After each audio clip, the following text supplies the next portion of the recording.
오늘 예배 만나서 반갑습니다. 인사하겠습니다. 자, 오늘은 우리 읽은 말씀을 가지고 말씀을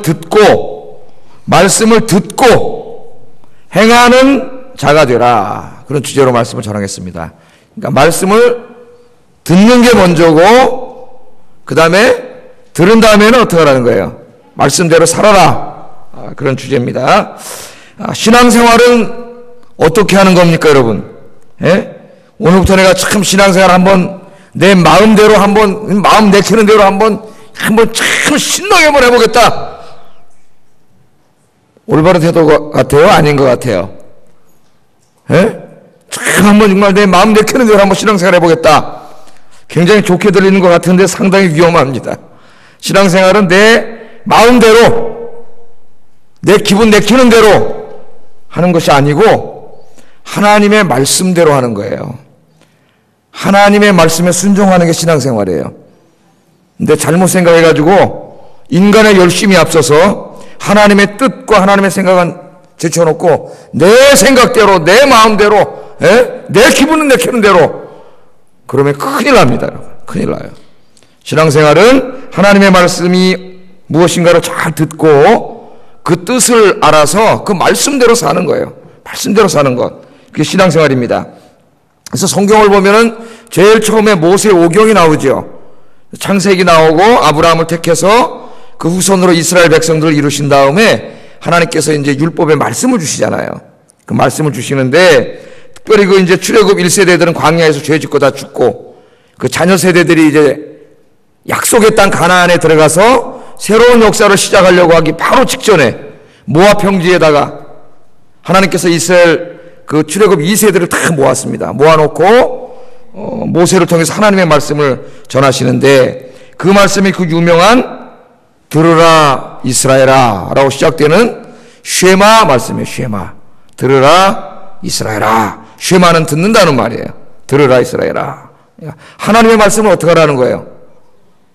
듣는 백성이 돼야 된다는 거예요. 가나안 땅에 들어가서 사는데 가나안에 사는 사람들은 지멋대로 살아요. 돈벌이가 되고 농사가 잘 되고 권력이 얻어지고 성공하고 출세하는 길이 보이면 물불 안 가리고 지멋대로 사는 사람들이에요. 그런데 하나님의 백성들은 그렇게 하면 안 돼요. 거기 들어가서 뭘 들어야 돼요? 하나님의 말씀을 들어야 돼요. 그래서 신명기 6장 4절에서 8절, 이 말씀 유명한 쉐마 말씀입니다. 같이 한번 읽어보겠습니다. 이스라엘아 들으라. 우리 하나님 여호와는 오직 유일한 여호와이시니 너는 마음을 다하고 뜻을 다하고 힘을 다하여 내 하나님 여호와를 사랑하라. 오늘 내가 내게 명하는 이 말씀을 너는 어디다 새겨요? 마음에 새기고 내 자녀에게 부지런히 가르치며 집에 앉았을 때든지 길을 갈 때든지 누워있을 때든지 일어날 때든지 이 말씀을 강론할 것이며, 너는 또 그것을 내 손목에 메어 기호로 삼으며 내 미간에 붙여 표로 삼고 또 내 집 문설주와 바깥문에 기록할지니라. 아멘. 이 하나님의 말씀을 마음에 새기고, 손목에도 붙이고 문설주 문에도 붙이고 이마에도 붙이고, 어떻게 하라는 겁니까? 어떻게 하라는 거예요? 이 하나님 말씀을 늘 가까이 하고 그 말씀을 어떻게 하라는 거예요? 늘 묵상하라는 말씀이에요. 보이는 곳에, 자주 가는 곳에는 다 붙여놓고, 늘 하나님 말씀을 묵상하라는 거예요. 하나님 말씀을 들으라는 거예요. 하나님의 말씀을 들어야 하나님의 뜻을 알 거 아니에요. 하나님의 말씀을 듣지 않으면 어떻게 하나님의 뜻을 알겠어요? 하나님의 말씀을 이렇게 늘 가까이 하라. 그렇게 말씀을 합니다. 그게 제일 중요한 거예요. 약속의 땅에 들어가서 땅을 얻어가지고 거기서 농사를 짓고 돈을 벌고 뭐 이런 게 중요한 게 아니고, 그런 것들은 하나님이 주시는 거예요. 보너스로. 하나님의 말씀을 들어야 된다. 그리고 이제 이 쉐마 말씀을 다 끝내면서 신명기 28장에 가면은 이렇게 말씀을 합니다. 신명기 28장 유명한 말씀이죠. 1절에서 6절 같이 한번 읽어보겠습니다. 시작. 내가 내 하나님 여호와의 말씀을 삼가 듣고 내가 오늘 내게 명령하는 그의 모든 명령을 이번에는 지켜 행하면 내 하나님 여호와께서 너를 세계 모든 민족 위에 뛰어나게 하실 것이라. 내가 내 하나님 여호와의 말씀을 청종하면 이 모든 복이 내게 임하여 내게 이르리니 성읍에서도 복을 받고 들에서도 복을 받을 것이며 내 몸의 자녀와 내 토지의 소산과 내 짐승의 새끼와 소와 양의 새끼가 복을 받을 것이며 내 광주리와 떡반죽 그릇이 복을 받을 것이며 내가 들어와도 복을 받고 나가도 복을 받을 것이니라. 아멘. 여러분, 이런 복을 받기를 원하십니까? 여러분, 기도할 때마다 늘 기도하시잖아요. 하나님 아버지, 신명기 28장에 있는 말씀처럼 내 떡반죽 그릇이 복을 받고 내 성읍이 복을 받고 내 집이 복을 받고 나가도 복을 받고 들어가도 복을 받게 하여 주시옵소서. 우리가 그렇게 기도하는데 그 복을 누구에게 주신다 그랬어요? 이 말씀을 듣고 그 말씀대로 사는 사람, 그 사람에게 복을 주신다. 하나님 그렇게 약속했습니다. 내가 막 복을 받겠다고 몸부림친다고 받는 게 아니고, 이 하나님의 말씀을 듣고 그 말씀대로 그대로 사는 사람에게 하나님이 이런 복을 주신대요. 여기 얼마나 큰 복이에요, 여러분. 그 사람을 세계의 모든 민족 가운데 뛰어나게 하실 것이고, 성읍에서 복을 받고 들에서도 복을 받고 자녀가 복을 받고 토지의 소산과 짐승의 새끼와 소와 양의 새끼가 복을 받고 떡 반죽 그릇이 복을 받고 나가도 복을 받고 들어가도 복을 받게 할 것이다. 누구에게 그런 복을 주신다고요? 하나님의 말씀을 듣고 행하는 사람에게. 이게 택하신 백성을, 하나님께서 이스라엘 백성을 택해놓고 한 민족을 이루신 후에 최초로 주신 말씀이 중요한 말씀입니다. 그게 바로 신앙생활이라는 거예요. 그런데 이제 신약 성경으로 넘어와가지고 신약 성경 제일 마지막 성경이 요한계시록. 여기서 뭐라고 하나님이 말씀하고 이 성경을 마감하느냐? 같은 말씀을 하세요. 요한계시록 1장 3절 같이 한번 읽어보겠습니다. 시작.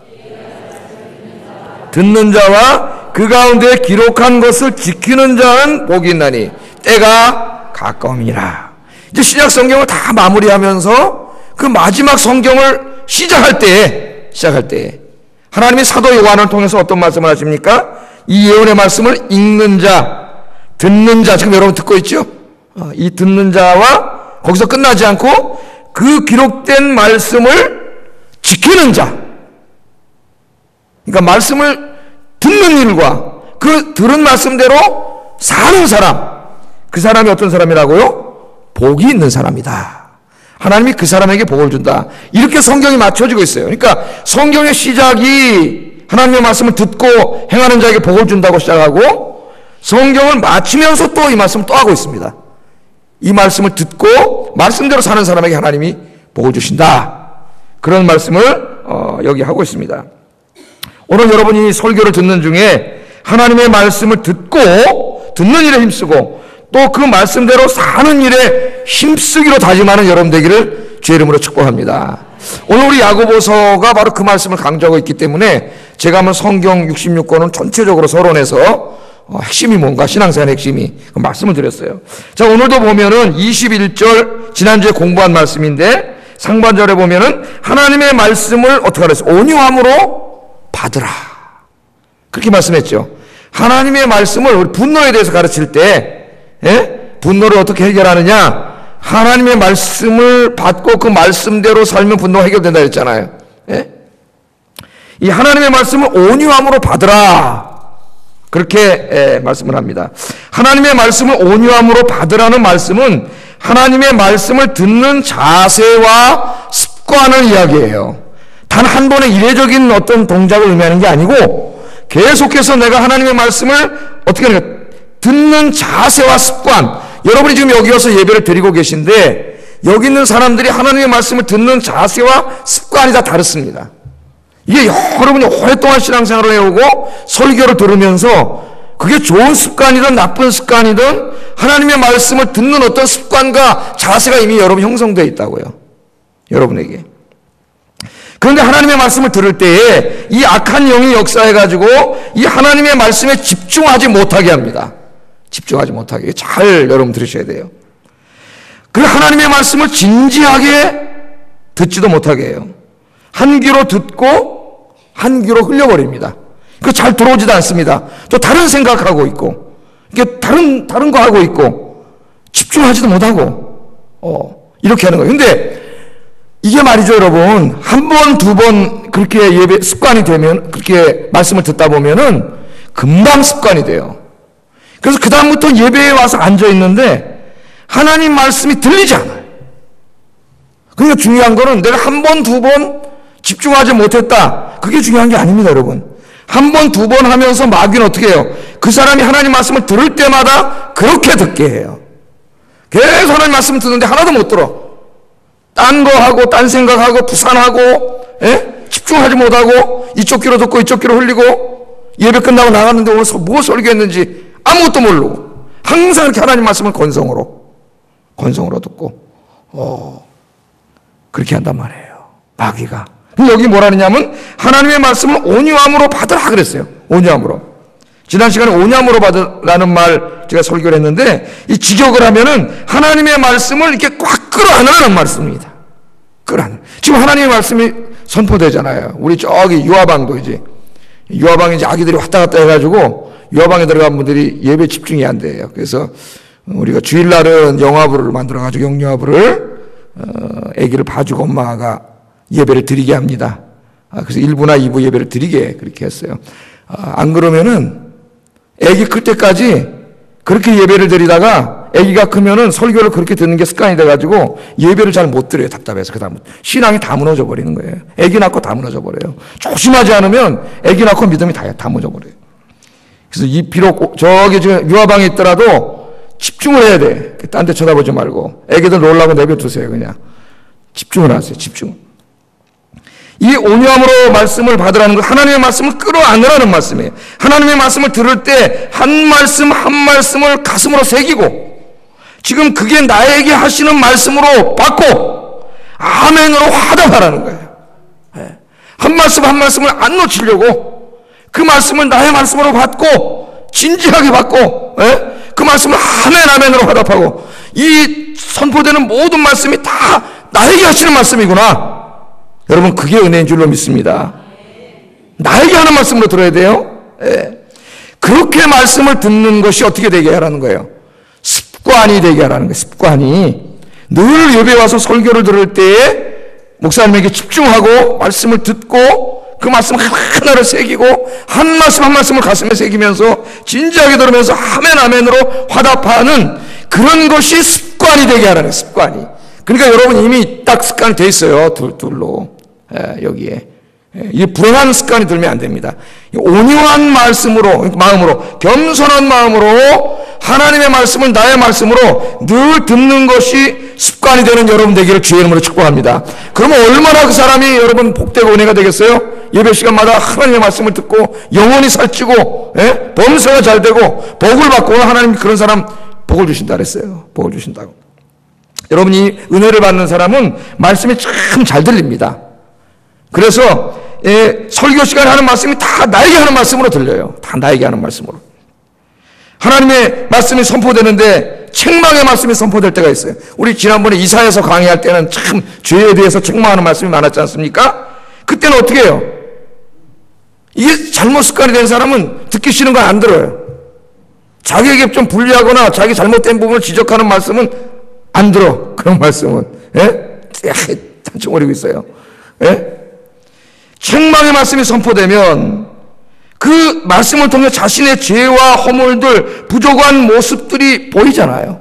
그래서 말씀을 잘 듣는 사람은 그 말씀을 듣고 눈물을 흘리면서 회개하게 돼. 그러니까 그 하나님 앞에 얼마나 영적으로 아름다운 모습이 되겠어요. 예배드리고. 하나님의 위로의 말씀이 선포되면 그 위로의 말씀이 하나님이 나를 위로하는 말씀으로 들리는 거예요. 예를 들면 이사야에게 두려워 말라. 내가 너와 함께함이니라. 놀라지 말라. 내가 너를 붙잡아 주리라. 나의 의로운 오른손으로 너를 붙들리라. 아멘. 그렇게 제가 설교를 하면은 그 말씀이 하나님이 나를 위로하는 말씀으로 들리니까 여러분 예배 시간에 와서 큰 위로를 받고 가는 거예요. 거기서 마음의 병이 다 해결되는 거예요. 하나님이 우리를 지켜주시는 말씀이 선포되면은 그 말씀이 하나님이 내가 너를 지켜줄게. 그런 말로 들리는 거죠. 그 말이. 스가랴서에 내가 너에게 불성벽이 되어주리라. 돌멩이로 지은 성벽이 아니라 하나님의 불로 너를 지켜주는 성벽이 되리라. 이 설교를 듣는 중에 어떻게 들리는 거예요? 하나님이 내가 너에게 불성벽이 되어주리라. 내가 너를 지켜주리라. 그런 말씀으로 들리니까 여러분 얼마나 용기와 힘을 얻겠어요. 여기 좌절하고 낭망하고 왔던 사람이 큰 용기와 힘을 얻어가지고 돌아가는 거예요. 응? 이것이 말씀을 온유함으로 받는 자세예요. 말씀을 온유함으로. 강단에서 선포되는 말씀을 가려서 받지 않고 다 나에게 하시는 말씀으로 받는 거예요. 그게 위로의 말씀이든 축복의 말씀이든 아니면 책망의 말씀이든 그 말씀을 가리지 않고 겸손하게 다 아멘으로 그렇게 받으라는 겁니다. 그렇게 받으라는 거예요. 그 사람이 복되다는 거예요. 그래서 여러분 그 요한계시록 2장 3장에 보면 소아시아 7교회에 보내는 편지를 다 이 부활하신 예수님이 보내면서 항상 후렴구처럼 나오는 말씀이 뭐라 그랬어요? 들을 귀 있는 자는 성령이 교회에게 하시는 말씀을 들을지어다. 아멘. 그러니까 예수님이 말씀을 해. 부활하신 예수님이 말씀을 하는데 7교회 편지를 보냈는데 예수님이 편지를 보내고 말씀하셨다고 다 듣는 게 아니라는 거예요. 누가 들어요? 들을 귀 있는 사람만 들어요. 귀 다 있죠. 귀 2개 다 갖고 오셨잖아요, 지금. 예? 이 귀가 2개라고 다 똑같이 들리는 게 아니에요. 들을 귀 있는 자가 듣는 거예요. 그 들을 귀를 누가 주시는 거예요? 성령님이 주시는 거예요. 하나님이 주시는 거예요. 여러분 늘 기도하세요. 하나님 나의 들을 귀를 열어주셔서 하나님 말씀을 들을 때에 온유한 마음으로 받게 해주시옵소서. 다 나에게 주시는 말씀으로 아멘으로 화답하게 해주시옵소서. 여러분 그래서 복된 여러분 되길 주의 이름으로 축복합니다. 자, 야고보는 이처럼 하나님의 말씀을 온유함으로 받으라고 말한 후에 이제 다른 주제 하나를 강조하고 있는, 오늘 사실 하고 싶은 말이에요, 야고보가. 그게 뭐냐면 그 들은 말씀대로 살라는 것입니다. 그게 중요하다는 거예요. 하나님의 말씀을 듣고 하나님의 뜻이 무엇인가를 아는 것이 중요합니다. 그러나 그것만큼 중요한 거, 어쩌면 그것보다 더 중요한 게 뭐냐? 이제는 그 들은 말씀대로 사는 게 더 중요하다는 거예요. 사는 게. 22절 같이 한번 읽어보겠습니다. 시작.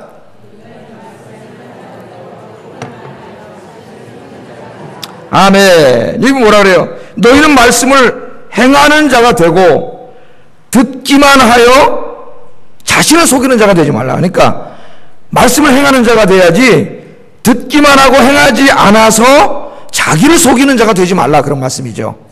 좀 풀어서 설명을 하면은, 여러분 우리는 하나님의 말씀을 듣습니다. 지금 이 시간에도 하나님의 말씀을 듣고 있습니다. 듣는 게 중요하다 그랬어요. 우선 하나님의 말씀을 들어야 내 인생을 향하신 하나님의 선하신 뜻도 알고 교회와 인간의 역사와 우주를 향하신 하나님의 뜻을 알 수가 있어요.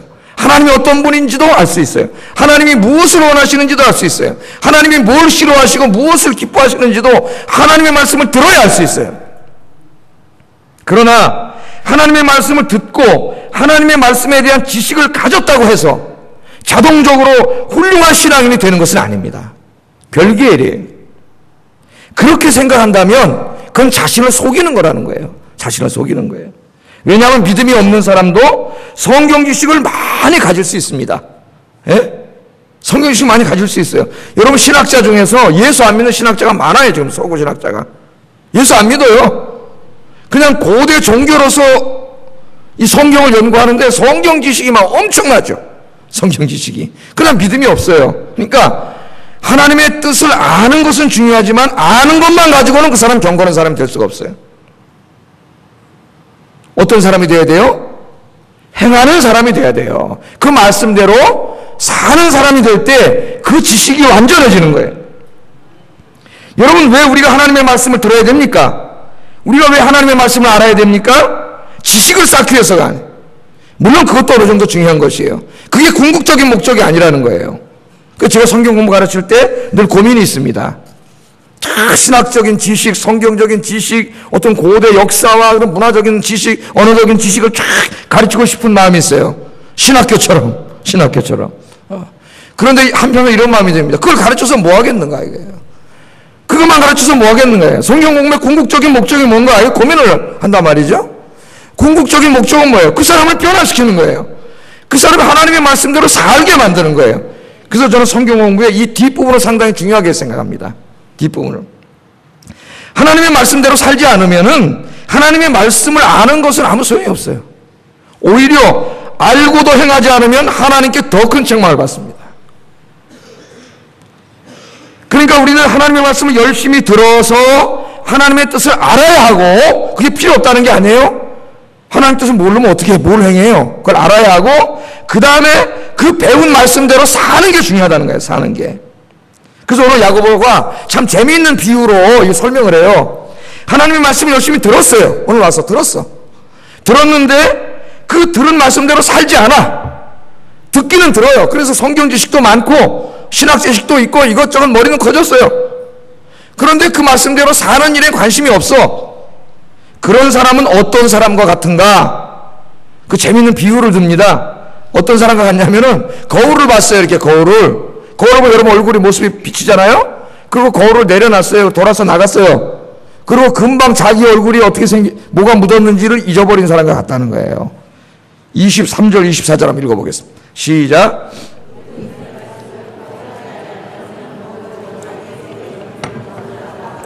제 자신을 보고 가서 그 모습이 어떠했는지를 곧 잊어버리거니와. 여러분 이게 무슨 말씀이에요? 에? 어떤 사람이 거울을 봤습니다. 여러분이 거울을 봤어요. 근데 거울을 보면은 뭐가 있어요? 좀 바깥에 나갔다 오면은 나도 모르게 뭐 밥 먹다 보면 여기 김치 국물이 튀어 있을 수도 있고, 먼지가 묻어 있을 수도 있고, 머리는 다 엉클어져 있고 이렇잖아요. 그럼 여러분 바깥에 나가려면 거울을 내려놓고 어떻게 돼요? 가서 씻잖아요. 정상적인 사람은 김치 국물 다 씻고 이거 붙이고 나가는 사람이 어디 있어요? 다 씻고 다시 머리도 감고 그리고 다시 와가지고 거울 보면서 어떻게 해요? 머리 싹 빗어가지고 이렇게 탁 드라이하고 스프레이 한번 착 뿌리고 제가 그러고 올라왔단 말이에요. 예? 그게 정상적인 사람이지 않습니까? 근데 제가 강단에 올라오기 전에 거울을 이렇게 봤어요. 근데 밥 먹다가는 고춧가루도 묻고 이빨에 고춧가루도 끼고 머리도 막 다 헝클어져 갖고 보고 금방 나와가지고 그거 잊어먹고 그냥 이게 올라와가지고 지금 여기 설교한다고 쓰면 여러분 그 모습이 얼마나 웃기겠어요. 제가 고추장 묻어 있고 막 머리카락 흐트러져 있고. 예? 정상적인 사람이 아니죠. 거울에 비친 자신의 모습을 보면 그걸 기억하고 씻고 이게 하잖아요. 정상적인 사람은. 근데 거울 놓고 그 모습을 다 잊어먹고 그냥 바깥에 나간 사람과 같다는 거예요. 그런 사람은 없어요. 누구나 그런 사람, 비정상적인 사람, 정말 치매가 걸려가지고 금방 잊어버리거나 뭐 이런 사람이나 그렇지 거울에 자기 모습을 보고 더러운 걸 씻지 않는 사람은 없다는 거예요. 그런데 하나님의 말씀을 읽고 듣고 행하지 않는 사람은 이런 사람과 같다는 거예요. 이런 영적인 치매에 걸린 사람이에요. 하나님의 말씀을 보면 자기 부족한 모습이 보이지 않습니까? 예? 자기의 이 죄악된 모습 이런 게 삶이 보이잖아요. 근데 하나님 말씀을 듣고 깨달았잖아요. 그러면 회개하고 그 말씀대로 살아야 정상이지. 그런데 그게 다 보이는데도 금방 잊어먹어. 오늘 설교 듣고 다 잊어먹었어. 그리고 또 가서 그대로 죄는 안 보이니까 겉으로는. 예? 여기 고추장 묻은 건 보이서 창피한 줄 알면서 그 영혼에 죄가 낀 건 안 보이니까 그냥 나가서 사는 이 얼마나 어리석은 사람이냐 이게. 하나님이 오실 때 정말 추악한 그런 모습. 재밌잖아요 비유가. 예? 그런 사람과 같다는 거예요. 그러면 하나님의 말씀을 듣고 행하는 사람은 어떤 사람인가? 25절 같이 한번 읽어보겠습니다. 시작. 듣고 잊어버리는 자가 아니요 실천하는 자니 이 사람은 그 행하는 일에 복을 받으리라. 그러니까 거울을 보고 자기 모습을 잊어버리는 사람 비정상적인 사람입니다. 하나님의 말씀을 읽고 혹은 듣고 거기에 비친 자신의 모습을 보고 정상적인 영적으로 정상적인 사람은 잊어버리지 않고 그 말씀을 회개하고 그 말씀대로 산다는 거예요. 이 말씀이 여기 보면은 근데 좀 어려운 말이 있어요. 자유롭게 하는 온전한 율법을 들여다보고 있는 자는. 자유롭게 하는 율법이 뭐냐? 오늘 수요일날 야고보서 공부하니까 좀 공부를 해보겠습니다. 설교하면 그냥 안 하고 지나가도 되는데 자유롭고 온전한 율법, 이 율법이 있죠? 아까 제가 읽어드렸잖아요. 모세오경 다 율법이죠? 그건 율법인데 예수님께서 올바르게 해석해 주신 율법을 말하는 거예요. 그러니까 예수님 당시에 유대인들이 율법을 가지고 있었죠? 율법을 자기들이 해석했어요. 그래서 613개의 법령을 만들었어요. 이렇게 살아야 된다. 종교 전통도 만들었어요. 이게 할라카라 그래, 할라카. 그런데 예수님이 와서 보니까 그들이 율법을 잘못 해석했어요. 잘못 해석하고 잘못 이해해가지고 잘못된 종교 전통을 만들어놨단 말이에요. 잘못된 가르침을 만들어놨어요. 예? 그래서 예수님이 오셔가지고 그 유대인들, 바리새인들, 유대교가 잘못 만들어 놓은 잘못 해석한 율법을 어떻게 해요? 다 새롭게 해석을 하고 새롭게 가르치세요. 새롭게.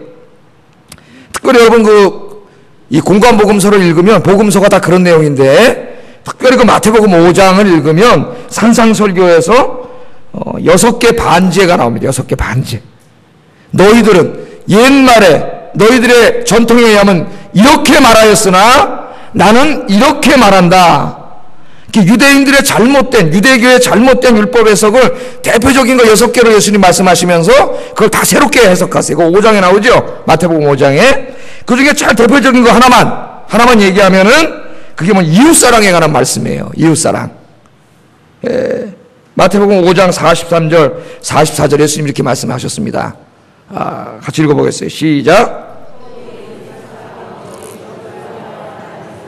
너희가 들었으나 나는 너희에게 이르노니 너희 원수를 사랑하며 너희를 박해하는 자를 위하여 기도하라. 이같이 한즉 하늘에 계신 너희 아버지의 아들이 되리니 이는 하나님이 그 해를 악인과 선인에게 비추시며 비를 의로운 자와 불의한 자에게 내려주심이라. 아멘. 그러니까 이게 뭐냐면은 그 앞에 읽어보면 이제 유대인들 율법 해석이 나오는데 예수님 당시의 유대교도 이 내 이웃을 내 몸과 같이 사랑하라는 말씀은 레위기 19장에 나오는 말씀이에요. 그 말씀을 잘 알아요. 율법의 말씀을. 근데 그럼 내 이웃을 내 몸과 같이 사랑하라 그랬는데 중요한 건 내 이웃이 누구냐 이거야. 내 이웃이. 그걸 이제 이 바리새인들이 해석을 했죠. 내 이웃은 누구냐? 우리가 사랑해야 될 내 이웃. 내 몸처럼 사랑해야 될 내 이웃은 누구냐? 하나님의 택함을 받은 우리 민족. 이스라엘이에요. 이스라엘. 그러므로 지금 우리나라를 침략해서 우리를 못 살게 굴고 있는 저 로마인들이나 혹은 우리와 경제적으로 굉장히 경쟁 관계에 있어서 적대 관계에 있는 저 헬라 사람들, 지금 그리스 사람들이죠. 그리스 사람들은 내가 사랑해야 될 이웃의 범죄에 들지 않는다는 거예요. 그러니까 하나님의 말씀을 그렇게 해석해서 가르쳤단 말이에요. 내 이웃을 내 몸같이 사랑하라. 우리 하고 있어. 지키고 있어. 누굴 사랑해? 자기 민족을 사랑해. 그러나 저 로마 놈들은 안 사랑해. 거기에 안 들어가니까 이웃에. 예수님이 지금 그 말씀하신 거예요. 그것은 율법을 잘못 해석한 거다. 하나님의 말씀을 왜곡하고 잘못 해석한 거라는 거예요. 예수님 바로 잡아주시잖아요. 예?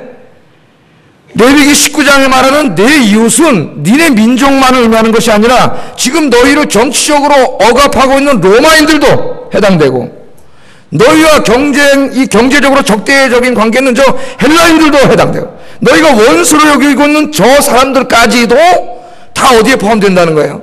너희가 사랑해야 될 이웃에 포함되어야 된다는 거예요.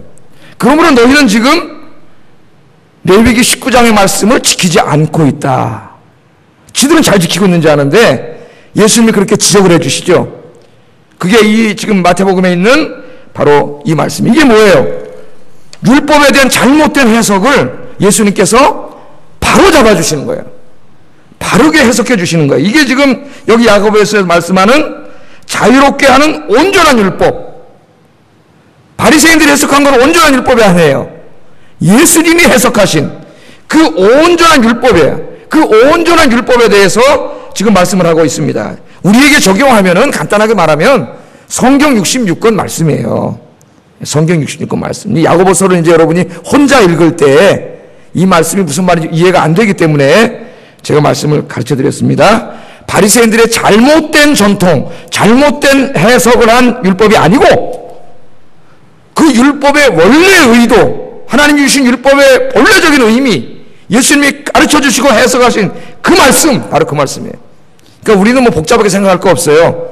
성경 66권입니다. 이 말씀이에요. 그런데 여기 이 온전한 율법, 즉 하나님의 말씀을 들여다보는 자는 그랬어요.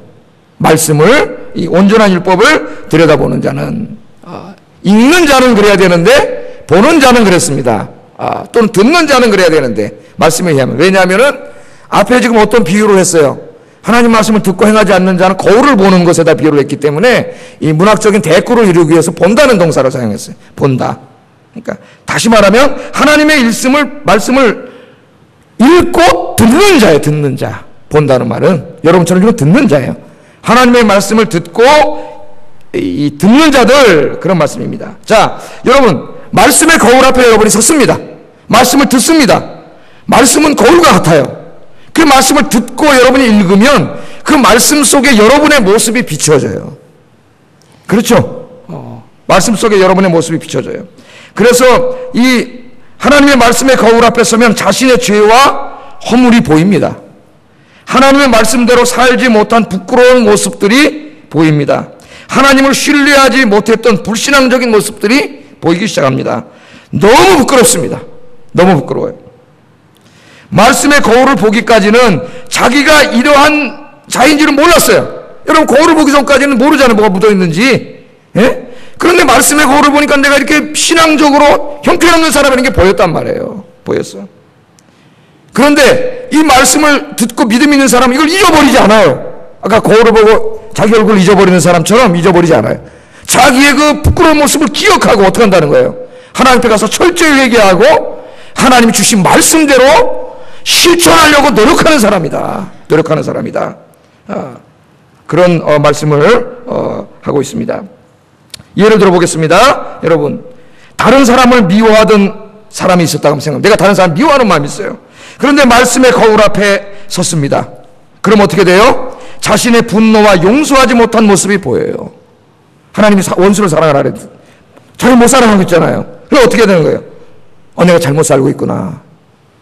하나님 원수를 사랑하라 그랬는데 회개하게 되는 거예요. 그리고 어떻게 해요?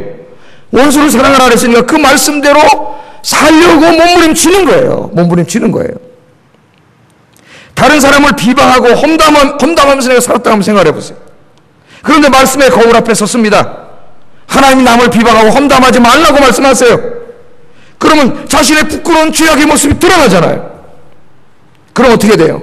회개하고 이제는 남을 험담하고 비방하고 그러지 않고 다른 사람을 칭찬하고 격려하고 그렇게 살아가려고 몸부림치게 된다는 거예요. 그런 사람으로 바뀐다는 거예요.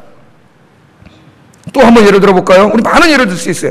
돈과 권력을 위해 불의를 행하고 부끄러운 줄 모르고 살던 삭개오 같은 사람이 말씀 앞에 섰습니다. 말씀을 읽는데 하나님 앞에 그 죄임을 깨닫게 돼요. 그게 보여요. 불의를 행하고 살았던 것, 거짓말했던 모습들이 보이기 시작해요.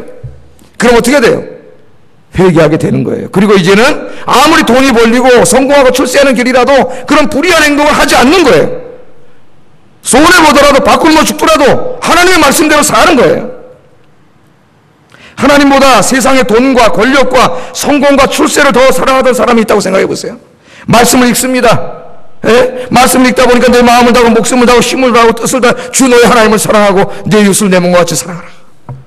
말씀을 읽는데 말씀 앞에 부딪힙니다. 자기는 그렇게 못 살아요. 자기의 부끄러운 모습이 드러납니다. 거울 앞에 보여요. 회개하고 정말 이제는 그렇게 살지 않고 하나님만 사랑하면서 살겠습니다. 그렇게 몸부림치는 사람으로 바뀌게 된다는 거예요. 세상의 것들을 하나님보다 더 신뢰하고 의지하던 사람이 말씀 앞에 서서 자신의 부끄러운 모습을 보고 이 세상 그 어떤 것들보다도 하나님을 더 의지하며 기도하며 살아가는 사람으로 바뀝니다.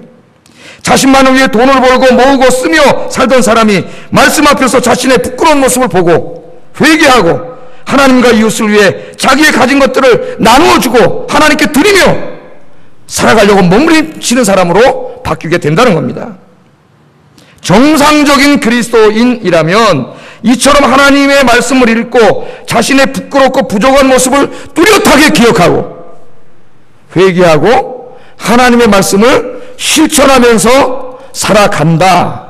오늘 하나님 야고보를 통해서 우리에게 그렇게 말씀을 하고 있습니다. 여러분, 우리 그리스도인들이요 늘 이렇게 하나님의 말씀을 듣고 그 가운데 자기의 모습을 보고 자기의 부끄러운 모습을 바라보는 거죠. 죄와 허물과 불신앙적인 모습을 바라보고 철저히 회개하고 하나 말씀대로 이렇게 살아가면은 그 사람이 어떻게 될까요?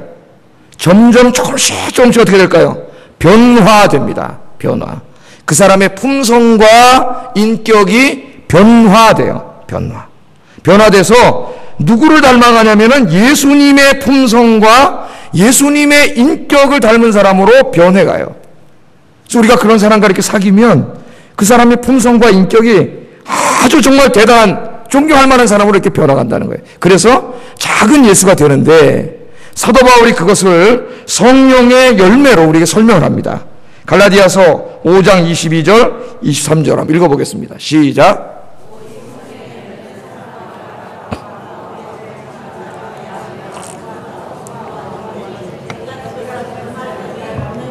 아멘. 우리가 이렇게 하나님의 말씀을 읽고 듣는 일에 힘쓰고 기도하면서 그 말씀대로 하나하나 회개하면서 말씀대로 살아가면은 그 사람이, 이 속사람이 변한다는 거예요.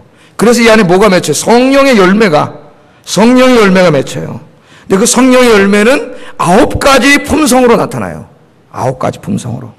9가지 양상으로, 9가지 품성으로 나타나는데, 그게 갈라디아서 5장 22절, 23절. 여러분 한번 점검해 보세요. 여러분의 품성. 예? 여러분의 성품이라 할까요? 여러분의 캐릭터라 할까요? 인격이라 할까요? 한번 점검을 해 보세요. 자, 첫 번째 보면은 사랑과 희락과 화평이 나옵니다. 사랑과, 여러분의 품성이 사랑과 희락과 화평으로 가득 찬 사람이 된다는 거예요. 이거는 하나님과 사람에 대한 태도입니다. 우리는 하나님의 아가페 사랑을 받았어요. 그죠? 아무 조건 없는 사랑이에요. 우리는 하나님 앞에 무슨 사랑받을 만한 뭐가 있는 사람이 아니에요. 하나님을 대적하고 원수 삼고 우상 숭배하던 사람인데 하나님이 아무 조건 없이 우리 사랑하셨어요. 외아들까지 주셨어요.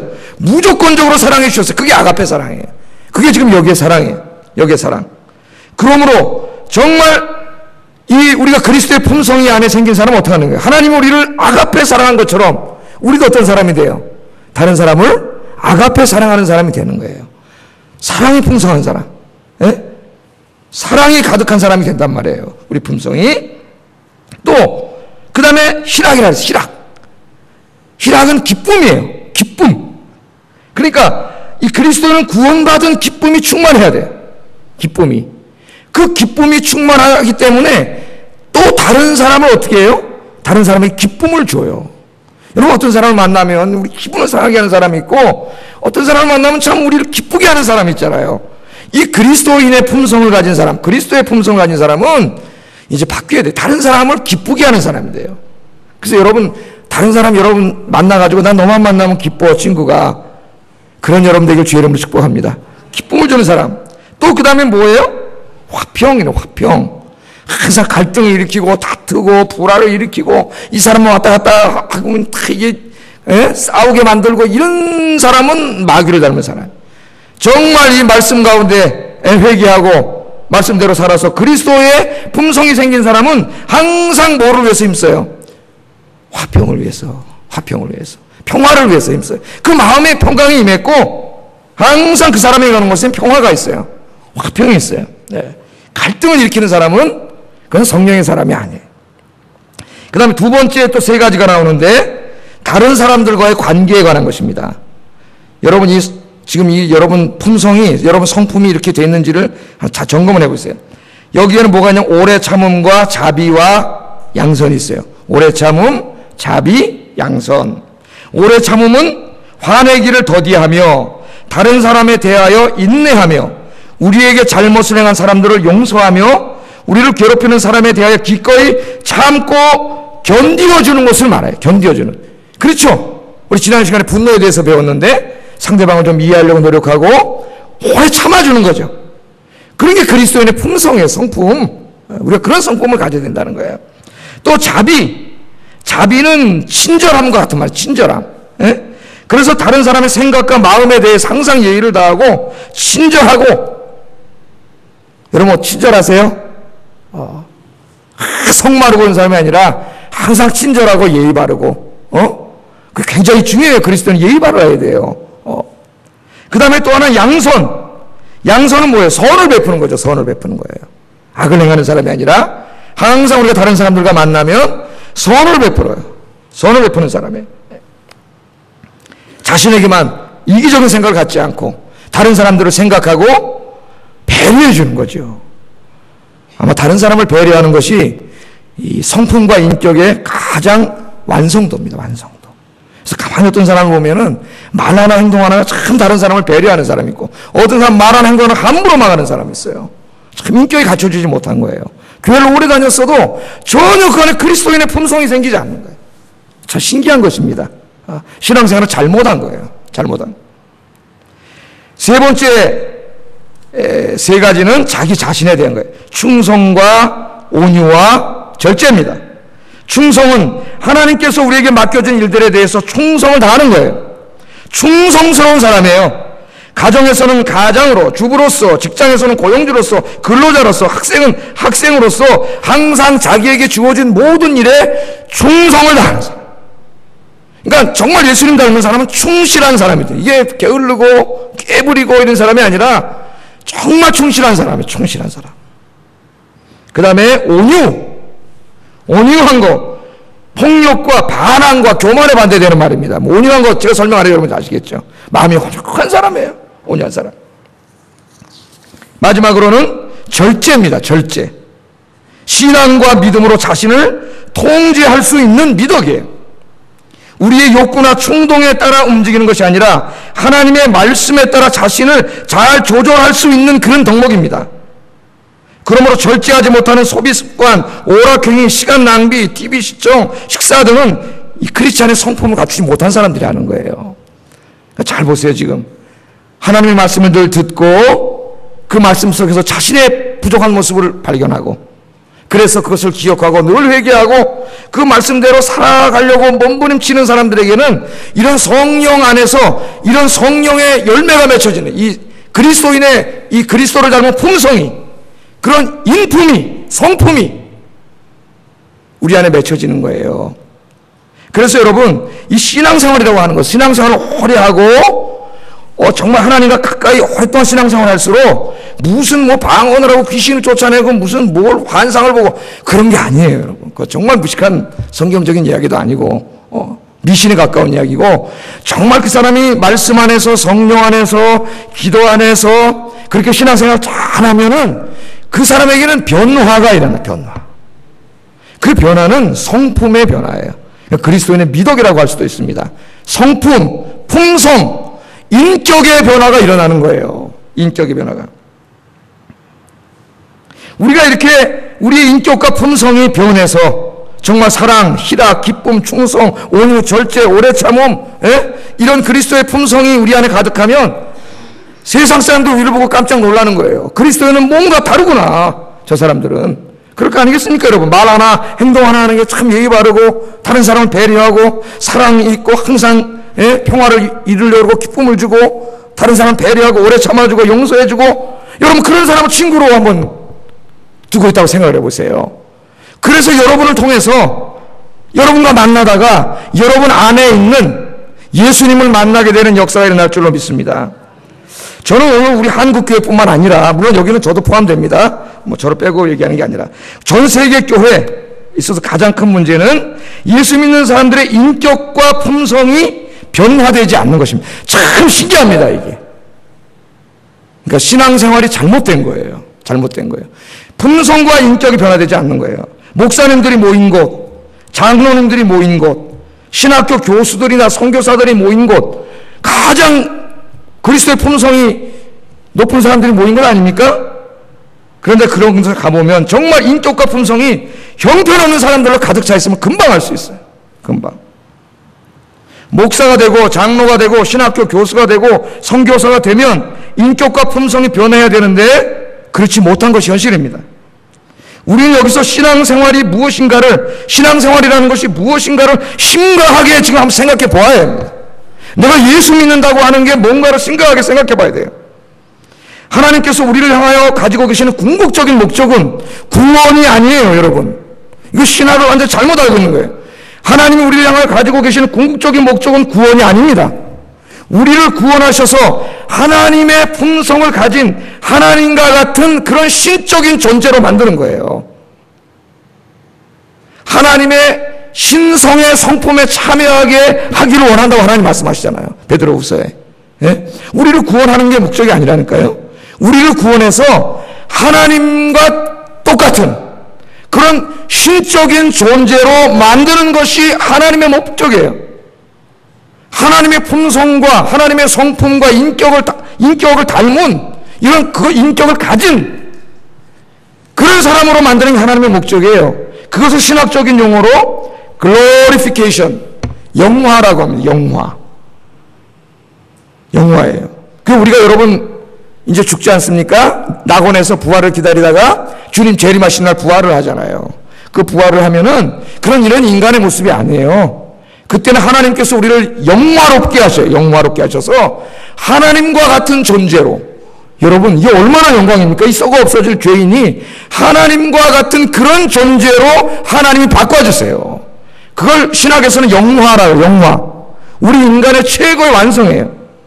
그러면 우리가 지금 죽기 전에 예수 믿고 구원받아서 하나님 나라 갈 때까지 살아가는 이 긴 과정은 성화의 과정이에요. sanctification. 이걸 신학에서는 성화, 거룩해지는 거죠.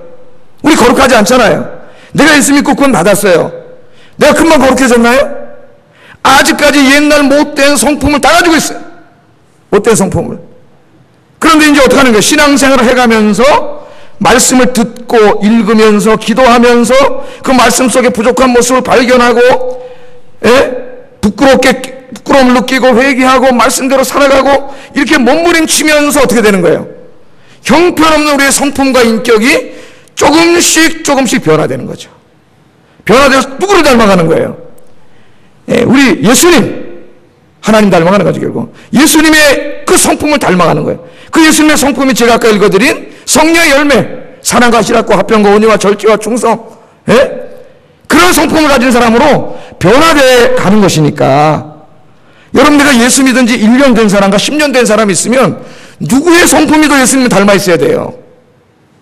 10년 된 사람의 성품이 더 예수님을 닮아 있어야 돼요. 이게 정상적인 거예요. 그런데 우리 예수님은 이상한 말씀하셨어요. 처음 된 자가 나중되고 나중 된 자가 먼저 되고 먼저 된 자가 나중 된다. 그건 정상적인 거예요? 비정상적인 거예요. 먼저 된 자가 먼저 되는 것이 정상입니다. 그런데 신앙생활을 엉망진창으로 했기 때문에 나중 된 자가 먼저 되는 거예요. 나중 된 사람의 성품이 더 그리스도를 닮아가는, 이런 참 웃지 못할 일이 벌어지는 거예요. 우리 한국교회가 지나치게 부흥, 성장, 축복만 강조하다가 정작 가장 중요한 성화와 영화를 가르치지 못했습니다. 예수님의 품성과 인격을 닮은 사람으로 그 사람의 품성과 인격이 변화되는 것이 가장 중요하다는 것을 강조하지 않았어요. 매년 축복받고 뭐 잘 되고 부흥하고 교회가 뭐 몇 년이 얼마나 되고 그러다 보니까 그 교회 목사가 품성 형편없는 사람, 거짓말하는 사람으로 방금 이 웃지 못할 일들이 지금 벌어지고 있습니다. 그러니 평생 예수를 믿었다는 사람들조차도 매일 서로 다투고 비방하고 험담하고 자기밖에 모르고 관용할 줄도 모르고 다른 사람을 배려할 줄도 모르고 자기 주장만 하고 자기 고집만 부리고 자기만 위하여 살아가는 거예요. 어디를 들여다봐도 예수는 오래 믿었다 그러는데 예수님의 성품이 보이지가 않아요. 교회 안에서도 예수님의 품성과 인격을 갖춘 사람을 그렇게 찾아보기가 쉽지가 않다는 겁니다. 신앙생활에서 가장 중요한 것은 말씀의 거울 앞에 서서 자신의 부족한 모습을 발견하고 날마다 회개하며 말씀대로 살아서 하루하루 예수님을 닮은 사람으로 변해가는 것, 그게 신앙생활이에요. 그게 바로 성화의 과정이에요. 성화의 과정. 그래서 정말 예수님을 잘 믿는 사람은 예수님을 닮은 사람이 됩니다. 그래서 그것이 부부관계부터 변화돼요. 부부관계에서, 부모 자식 간의 관계에서, 또 교회 안의 성도들과의 관계에서, 목회자와 성도와의 관계, 목회자와 목회자의 관계에서. 왜 목사님들 장로님들을 모여서 회의하는 것이 제일 형편없는 회의, 우리나라에서 그런 회의가 됩니까? 다 목사가 되고 장로가 되고 교수가 되고 무슨 권사가 되고 구역장이 되고 그랬지만은 신앙생활을 잘못한 거예요. 정말 중요한 건 그게 아닌데 내 성품이 변화돼서 예수님을 닮아가는 건 그런 일을 중요하게 여기지는 않았어요. 그게 제일 중요한 것인데 그것의 제일 큰 문제는 간간에 있다고 봅니다. 목사들이 잘못 가르쳤다, 그렇게 생각을 하게 돼요. 그게 제일 중요한 일인데 뭐 거기는 저도 역시 포함됩니다. 그래서 오늘 제가 이 말씀을 증거하면서 우리 함께 성도 여러분, 오늘부터 우리가 정말 내가 예수 믿고 내가 경건한 사람이고 신앙생활 잘하는 사람이고 그런 그 증거는 다른 게 아니에요. 여러 가지가 있을 수 있지만 제일 근본적인 것은 품성의 변화입니다. 성품의 변화예요. 저 자신을 포함해서 말씀 앞에 겸손하게 무릎 꿇고 온유한 마음으로 말씀을 받고 말씀의 거울 앞에서 나의 부끄러운 모습을 보고 늘 회개하고 말씀대로 살려고 몸부림쳐서 우리의 품성과 성품이, 인격이 우리 예수님을 조금씩 닮아가는 저와 여러분 되시기를 주의 이름으로 축복합니다. 기도하겠습니다. 오늘 두 가지 제가 중요한 거 말씀드렸습니다. 하나님의 말씀을 듣고 읽고 묵상하는 일에 힘써서 하나님, 우리 인생을 향하신 하나님의 선하신 뜻을 분명히 알고 나 자신의 모습을 볼 수 있게 하여 주시옵소서. 두 번째는 하나님의 말씀을 들을 뿐만 아니라 그 말씀대로 내가 회개하고 말씀대로 살아서 예수님의 인격과 품성을 갖춘 작은 예수가 되게 하여 주시옵소서. 기도하겠습니다. 사랑과 은혜가 충만하신